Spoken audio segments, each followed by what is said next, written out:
Excel has a feature called Flash Fill. Now this is really handy to keep your spreadsheets nice and simple and to save you having to use complicated formulas or functions for things like repetitive patterns. So for example, here I have a first name and last name in 2 columns and I want to combine them into 1 column. So rather than using a complicated formula or a function, all I need to do is type in the first one. So you can see I've popped in the space. Now if I start typing in the second one, I've just typed in the B. What happens here is Excel recognises a pattern and you can see it's replicating that for each of the rows in this data series.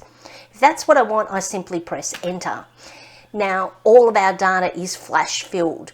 So if the pattern isn't recognised, I have an alternative. So if I've typed in Donna Hanson here, I can go to the data tab and over here to flash fill.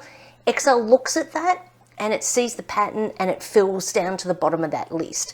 So that's an easy example of how flash fill can be used in Microsoft Excel.